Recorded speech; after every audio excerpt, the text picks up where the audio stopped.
How your fears became their business model. You probably think you're choosing what to click.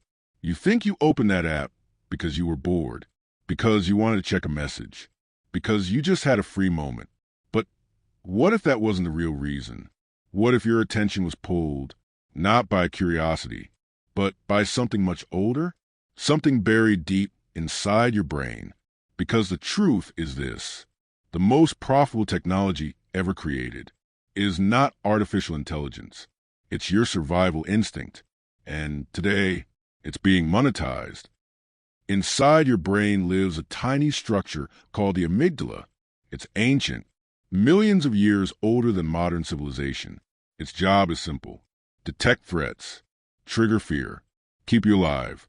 For most of human history, this system saved our lives. A rustle in the bushes might mean a predator. A strange face might mean danger. A sudden silence might mean something is wrong. Your brain evolved to assume the worst. This is known as negativity bias.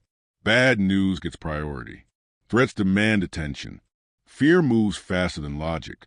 Now imagine what happens when this ancient system meets modern technology.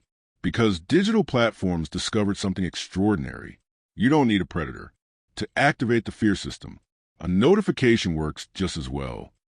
Every second you spend online generates signals. Where you pause, what you hesitate on, which posts raise your heart rate. Modern algorithms analyze these microreactions in real time. They don't just learn what you like. They learn what unsettles you, what triggers curiosity, what triggers insecurity, what triggers fear of missing out. In 2026, recommendation systems no longer simply guess. They predict emotional responses before you even feel them. The moment your engagement dips, the system adjusts. A controversial post, a shocking headline, a social comparison, just enough anxiety to pull you back. This creates a powerful neurological loop. Uncertainty, attention, emotional spike, scrolling. And the longer you stay inside the loop, the more valuable you become. But the most powerful trigger isn't fear of danger. It's fear of being left behind. Humans are tribal creatures. For thousands of years, being excluded from the group meant death. No tribe, no protection, no survival. Digital platforms simulate this ancient fear using modern signals. Likes, followers, views, status metrics. Every number becomes a social ranking system. Every notification becomes a tiny evaluation of your place in the tribe. Did people react? Did they ignore you? Did someone else get more attention?